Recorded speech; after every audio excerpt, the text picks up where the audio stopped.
emerging managers have better returns than the mega and multi-stage funds is because you are hungrier, you are hustling, you are dealing with the general partner, the decision maker, and given that operating background, and you're in a position, these other emerging managers are in position to provide guidance and relevant context to these founders that they're not getting from multi-stage funds. They have a different offering. In TipTop's case, I'm a phone call away. Like I'm always there. I'm in the Slack channel. Nick, welcome to the Slice Pod, where we uncover the stories of fresh emerging managers across the early stage venture landscape. You are the founder and general partner of TipTop Ventures, a $15 million fund investing in the next generation of vertical SaaS founders. Let's begin where we always do around here. And it's by asking, how did we get here? Was this always the plan? Did you always know that you were going to become a manager of your own fund one day? I come from an entrepreneurial family in the Midwest, grew up wanting to start businesses, went to college, studied entrepreneurship and marketing. I found this tech startup world my senior year of college. The first individuals or influences that I ended up getting introduced to and coming across were some blogs by Brad Feld, Fred Wilson, and Mark Suster. This was like 2010, 2011, the early days of VC blogging. And I was like, holy smokes, everything that these guys are writing on their blog is the whole reason that I went to college. Like I always said that I went to college to learn how to start a high growth venture backed startup. But I mentioned that because 2 out of the 3 are entrepreneurs turned VCs. And around that time, my senior year of college, I did have this vision of, okay, for my career, let's go be a successful founder. And then long term, did have a vision of wanting to get into venture. It's been an exciting journey over the last 13, 14 years. That's awesome. I remember those days. I grew up reading the same blogs. Your entrepreneurial journey has taken you down many paths, but you were the CMO at Greenlight Guru, providing medical device companies with software to scale faster from 0 to 10 million ARR. What was your aha moment where you realized that, vertical SaaS was a vertical of investing and it was going to take off? Tens of millions of ARR. In the early days of Greenlight Guru, there was influence from outside forces, from blog posts and thoughts on the vertical SaaS model. It was Gordon Ritter, founding investor and chairman of Viva Systems, who wrote his industry cloud thesis in 2014. They were one of the original funds to be investing behind this vertical SaaS, or what they called industry cloud thesis. And that was the early days of Greenlight Guru. We were a design control tool and saw the vision of how we could build this into a much larger company. And through different domain experience inputs from the executive founding team, we did expand our vision pretty significantly and end up going on a pretty successful ride. Well, I was there over 8 or 9 years, and company is still growing and doing well. And in the process, you started cutting small LP checks. Did you go straight to funding managers or do you have an angel portfolio as well? Did you graduate from doing angel checks to LP checks? Tell us about that. How'd you dip your toes into venture investing? Long term, I'd always known I wanted to get into venture. I always kept up on things while at Greenlight. When we had our liquidity event, which was the first major liquidity event that I'd had in my life, I knew my path after Greenlight Guru would in the next 4, 6, 7 years, whatnot. And so I knew that I was either going to start a vertical SaaS company or a venture fund. To prepare me for either of those paths was, rather than going out and cutting a bunch of 100, 250K angel check investments, knowing that venture was one of the paths that I may take, I did a bunch of research into emerging managers and essentially put together my own kind of personal fund-to-fund strategy. And so I think I've invested in a total of 14 different emerging managers, small checks for the most part. I realized that they have top performing funds. So I'm sure like your guys' thesis at Slice, small funds, emerging managers, specific thesis, operator backgrounds. I realized these are the types of funds and so to get my tentacles out there in the network, put these LP checks out, percent of it was probably because I knew these managers were going to have the best returns, but then percent of it was also that I wanted to build a co-investing network. I wanted to learn from the best of the best. I wanted to create win relationships for the next 20, 30, 40 years. And so that was a really great way for me to get my feet wet into venture. On the angel check side then, rather than going out and sourcing my own deals, I had my own opportunities while at Greenlight, saw a lot of stuff in healthcare, a lot in med tech. one of the things I did when we had that liquidity event is I went on Angel List and basically joined almost every syndicate that I possibly could. So at one point in 2000 or 2021, 2022, I was seeing like 75% of every deal on Angel List. And then I was going through those and making a couple $1,000 bets here, $5,000 bet there. And that was really to allow me to see the opportunity of deals that are out there. That helped me hone this thesis of vertical SaaS plus evolved into vertical AI. We'll get into that because I got questions. Staying on the topic of building your own portfolio, what I recommend most newbie LPs to do, which is like build a portfolio, don't just deploy into one company or fund. I'm sure you came to this practice with an understanding, about 14 checks in, a couple hundred managers. What were the learnings that jumped to mind? The biggest learning is how entrepreneurial these emerging manager funds are and how similar of a boat the emerging manager are to the founders that they're investing in. Particularly, like myself, have an operator founding background. It's been exciting to see, and it's what scratches my entrepreneurial itch in starting the fund. It's just like building any other business, a funnel of startups with LPs. You got communications, investor relations, you have to update your LPs, keep your customers happy. My biggest learning was how much building a high growth venture backed startup translates to building an emerging manager fund. On the selection of managers, were there any aha moments along the way? The first few checks was mostly relationship based, and then you started defining more of a palette. What's that journey been like? Yeah, I think similar to making the realization of just how similar these firms and funds are to startups, evaluating emerging managers is to evaluating founders. And like at the end of the day, you're betting on a person or a small team, and it's about diligence and their ability to execute. Manager strategy fit is just as important. And I think that was one of the things that I really started to hone in on. One of the things that maybe I stumbled upon early, thinking in the back of my head of if I started my own venture fund, I always had it as the marketer in me of like, why does another early stage B2B SaaS fund need to exist? Why would TipTop Ventures stand out? How are we going to be different? I looked at every potential manager that I evaluated with the same lens. One of the top entrepreneurs in the world is going after whatever product. Like, why would the founder choose this venture investor? Having a reason to win with that manager strategy fit was really important. I got more comfortable assessing managers outside my expertise. It was a great learning to see how deep tech managers position themselves, defense tech versus health tech versus other ones with similar thesis and vertical SaaS. You and I have a similar understanding of what an emerging manager is. But if you ask an institutional LP, it's very different, a new generation of emerging managers. Let's talk about, that blog post about software eating the world and now AI eating software.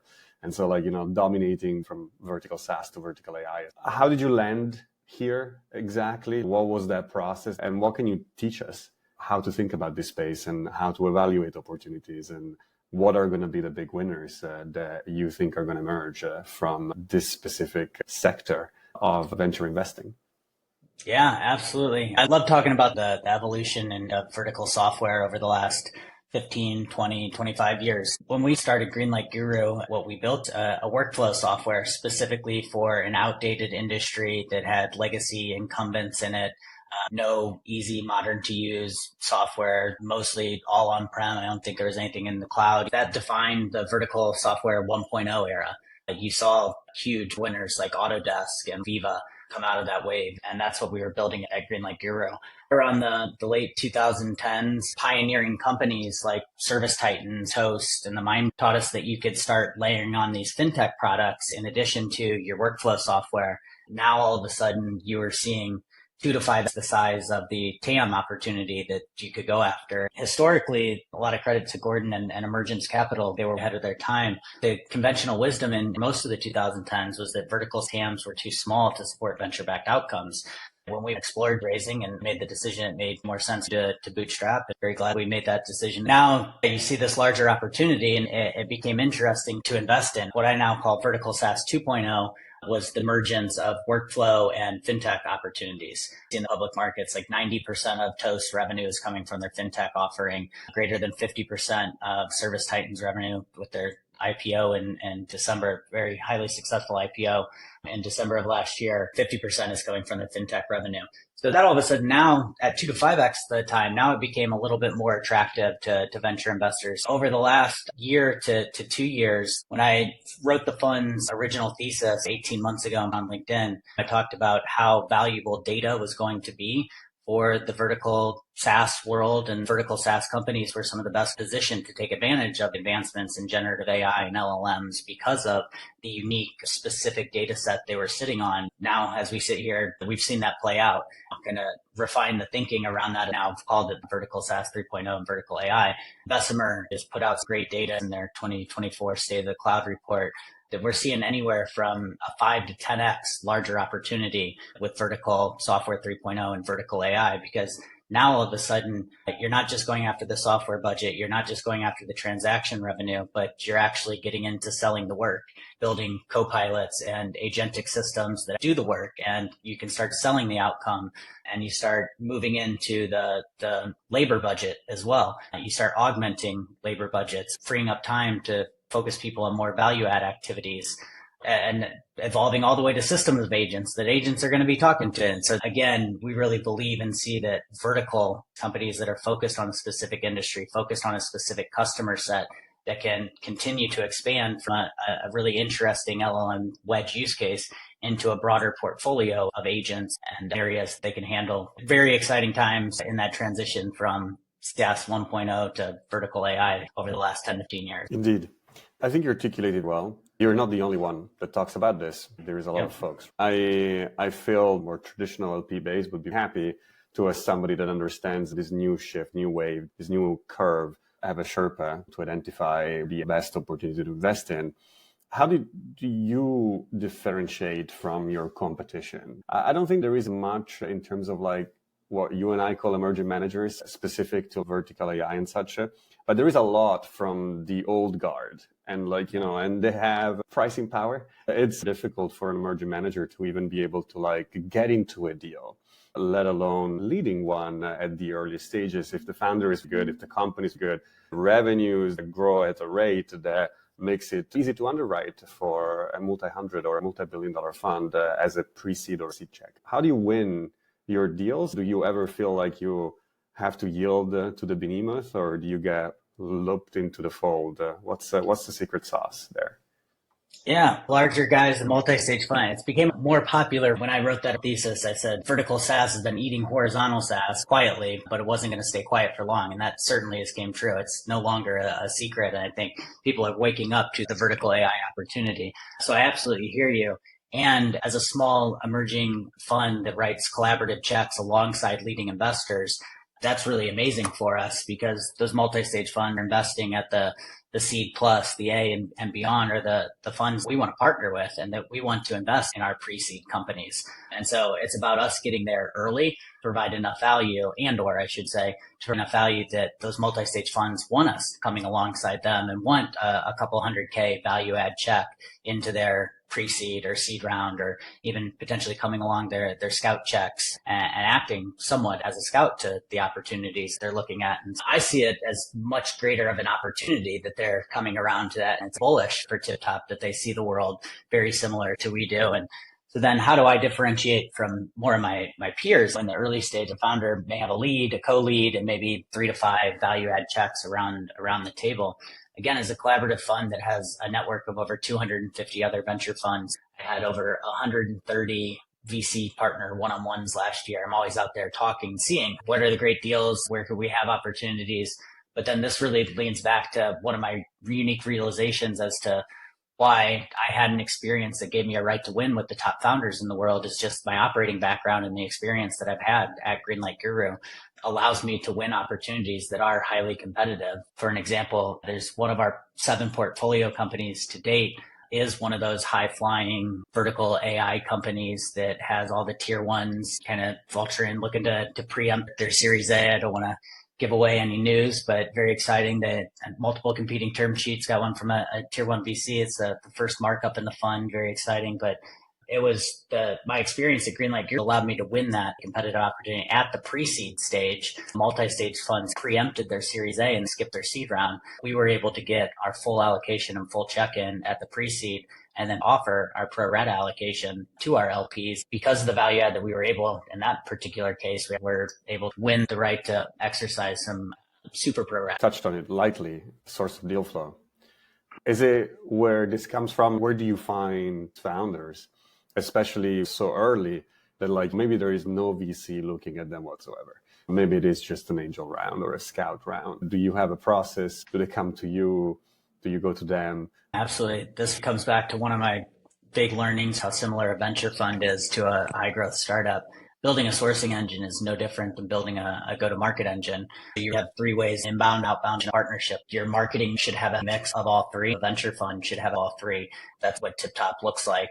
I've been able to build a pretty decent and well-connected brand in the vertical SaaS and vertical AI community that drums me up really top opportunities of kind of those off-market deals of founders looking for their next opportunity that really are looking for more an advisor and think of me as almost an angel check. We want to meet the founders then and start having those discussions and start being able to add value to be able to have the right to put our check size in, get our full allocation at the pre-seed round.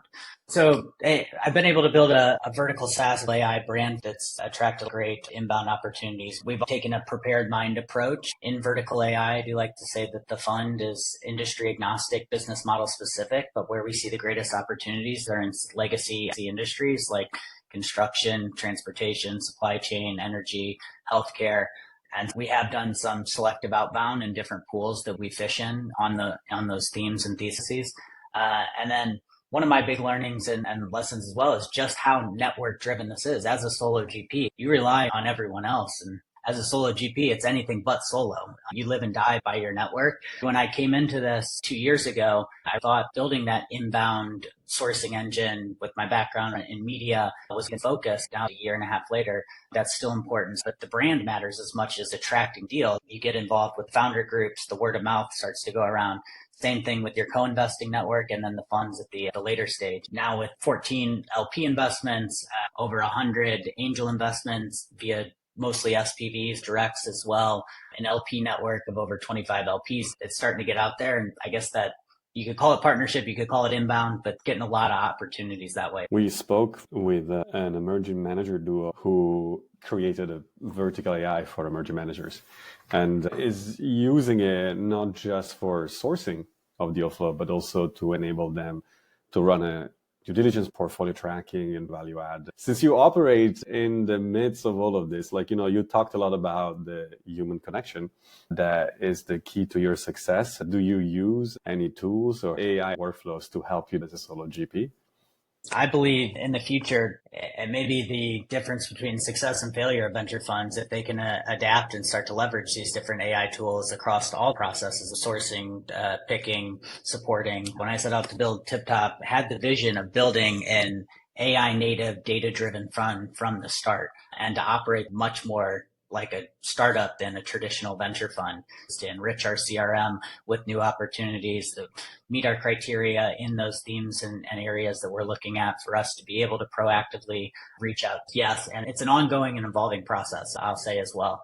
And so really start out to building this tech stack and this AI firm at the beginning of last year. And I used the crawl, walk, run framework and managed the process in a Scrum fashion, very much like a product development process. That's happy to say I feel like almost all of our processes in year one have gotten us to a crawl, and we've got some walk processes, maybe one or two runs, but constantly evolving. How much of the original thesis, not just the investing thesis, but how you wanted to run the firm, has evolved since day one? Looking at the investments you've done, any big surprises, any revelation? Like, I thought it was about running sprints to build my CRM. It actually turned out that I didn't need to do it. What's some good anecdote you can share with us? One of the biggest realizations was how much I thought my main sourcing engine would be inbound media. To date, that's been more outbound and partnership focused, more important. I think that's one of the areas that shifted. The only other deviation from what was originally set out would be around the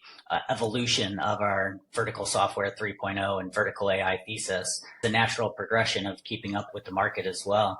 But as termed, the ponds that we're fishing in, primarily US based, 10 to 20% LATAM EU, targeting 2 to 4% ownership stakes, writing 150 to 400K checks alongside other leading investors, building an LP network of vertical SaaS founders, execs, and VCs who have had success as well. I think all of those kind of critical core pieces of the fund, firm vision, building an institutional grade, enduring fund and firm from day one, like all of those are still in place. But I think some of the learnings or tweakings have been on the margins. You say a lot of emerging managers say we, but it is just you. How do you keep your head straight across this? It sounds like it's a very time-intensive process that requires a lot of hands-on time talking to a lot of people. To be in the speed of the deal floor, pitching LPs, pitching founders, what's it been like since the start? People usually say successful founders retire to be venture capitalists. It doesn't sound like the retirement gig for you. Not at all. I do say we, and while I am a solo GP, and there are multiple people surrounding the fund that, from our LPs to venture partners, founding advisors, venture fellows. It's interesting you bring up managing your head and keeping everything straight. When I was on the pre-marketing phase of the fund, I'm a solo GP by force and choice. I just didn't have that person in my network that I'd worked with for the last 5-10 years, also trying to do this for the next 20, 40 years. Didn't want to rush into a relationship. I started saying, if a win happens in the forest and nobody's there to celebrate, was it really a win? Like, I started getting lonely and wanting people involved in the fund, and actually did explore potentially partnering up with some other emerging managers. Ultimately, they were great conversations. I think between the combined sizes of our fund ones, it would change our strategy. Decided to stay close and collaborate. If it makes sense to do something more formal down the road, we'll explore it then. My anchor LP in the fund stepped up and hinted he may want to be more involved. Bill Loss, multiple time founder, CEO, chairman through exit, he was our largest outside investor at Greenlight Guru and a board member for 7+ years in a row, working relationship, quarterly board meetings with him. Great guy. Raised his hand and say, hey, I'd love to potentially get more involved in the fund, not as a co-GP or anything. And so what we landed on a title around calling founding advisor, but he's really been an amazing resource for myself and TipTop of being in the foxhole with me and being that person that I can lean on and go through the highs and the lows. We meet twice weekly for the last year, and it's been great to feel like I have a partner in Bill in that sense. And also very excited over the last 2 or 3 months here, we've recently brought on our first venture partner to the fund as well, Rashad Jamil, who's Service Titan's former chief growth officer, took them from low single-digit ARR to over 450 million in ARR, played a critical role in their growth and recent successful IPO, joined as an LP and a venture partner to help with sourcing and advice from a diligence standpoint, and also working with portcos. And so he's been a great and just amazing addition to the fund and really strengthening our value add community of LPs. I started a fellowship program, had 2 fellows in the fall, winter there. Have another fellow starting here in the winter, spring. Yeah, I do say we a little bit, but it actually is a we these days for sure. How does it work in terms of responsibility, winning deals, raising capital, supporting founders with value add that you promise? Is it your venture partner? Is it the network of LP? How do you deliver value beside capital at the beginning of the journey? How do you marry that with the mix of other activities that need to be run? If you're in a large firm, you would have an investor relations team, fundraising, operating partners to deliver value, a deal team to source and lead investments and all this stuff. There's people around you for sure, but it's primarily just you. How do you work with the founders specifically? It takes ruthless prioritization and being good at context switching, hopping into different meetings. And with our founders, it's a mix and it varies. At any time, I'm talking with a founder on a weekly or at least bi-weekly with a third of our founders at any given time. A third of our founders I maybe have a monthly connect with, and then a third of our founders we're connecting quarterly. And then at times across all of those buckets, there's then spikes with projects. Like our first portfolio company, Project Mark, an intelligent CRM platform for the construction industry. I partnered with Tom and the founding team there. they were going into their 2024 annual planning. And with my background in go-to-market and growth, that was a big focus for them in 2024. And so after we made the investment, I spiked and really leaned in and was almost, I don't want to overstate and say a fractional executive, but definitely an advisor, and was in their Slack channel and participated in the 2024 go-to-market planning process. Once that plan and strategy was in place, I then helped put together the job description and interview and hire a fractional CMO for them to come in and run that process in 2024. And then after that kind of spike of working together on this project, we get the job done, then it backed off and they executed for 2024. Maybe companies going out for fundraising, like another company that I mentioned that just had that preempted round, similar experience, made the investment, worked closely with the founder, joined their quarterly offsite planning for a half day, did a workshop with them there, and then talk to them once a quarter for the next couple of quarters. Hey, we're getting inbound interest. We're going back to market. We're thinking about fundraising. Dive back in, really help with the fundraising strategy, put together the target list, help with the narrative, the story, feedback on decks, things like that. Make dozens of intros, and I have been the person the founder's calling at 10 p.m., 11 p.m. when they're coming back from the other VCs. They just had the partner meeting and they're getting their feedback and they're thinking about how they should switch their deck. We want to be that value add investor, and they are calling us, but they're not all going to market. They're not all fundraising. They're not all trying to hire a go-to-market leader at the exact same time. And so it balances across. But then when our portfolio companies do have very specific needs, one of the value add, in addition to our LP network, where we've placed multiple advisors at some of our companies as well, including Urshad with his background in trades at Service Titan, one of our portfolio companies, Revin AI, is building an AI operations platform for home services businesses.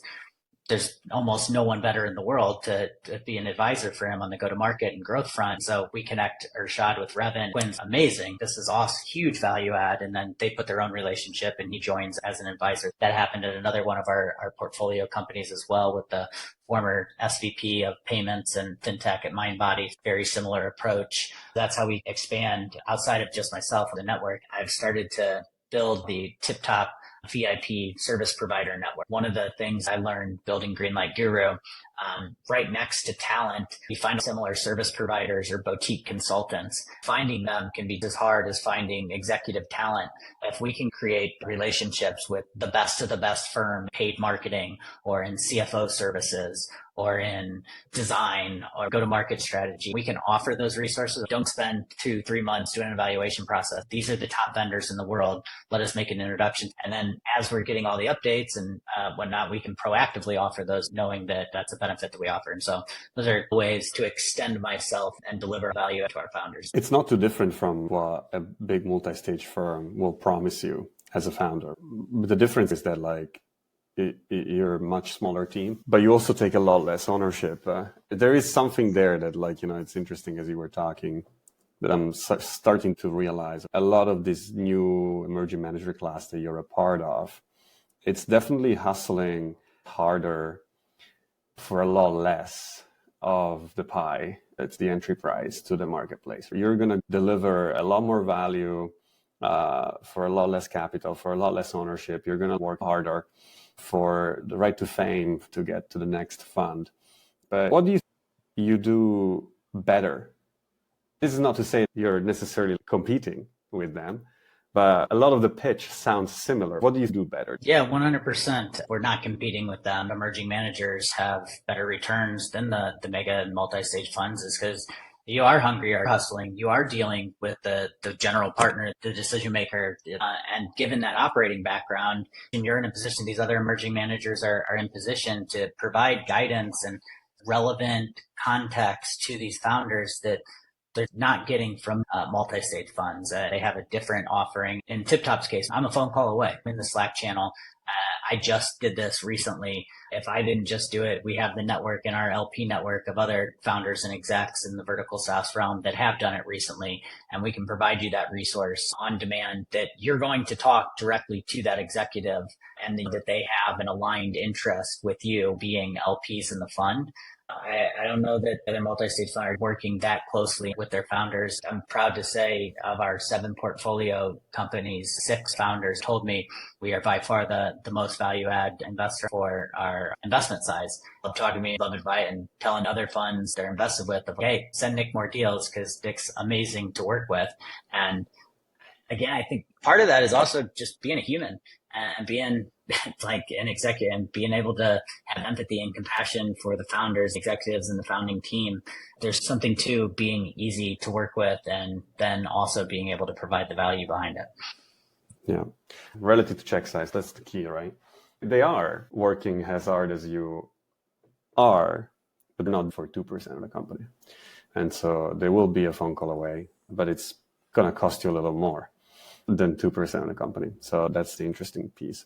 Just to add one comment to that is that's where I think of venture funds very, very similar to startups in their own right is an emerging manager with an operator background. My top objection at times is like lack of investing track record. You got to hustle harder in the early days. You got to build that track record. You have to build that brand. You got to build the word of mouth with the founders and the port code. Maybe you're working harder for 2% today, but 100%, and it's the brand of your firm. If you're taking a long-term 20, 30, 40-year view like I am, it's no different than any startup founder raising a pre-seed round. In the early days, you don't have a brand because brand isn't your logo, is your design, your color. Brand is what other people say about you. Similarly, in the early days of a fund, especially as a solo GP, your personal brand is the brand of the fund. You have to work harder, and that's the price of entry. Maybe that's why you see a reckoning with emerging managers. It is harder, and I don't know if that's a bad thing.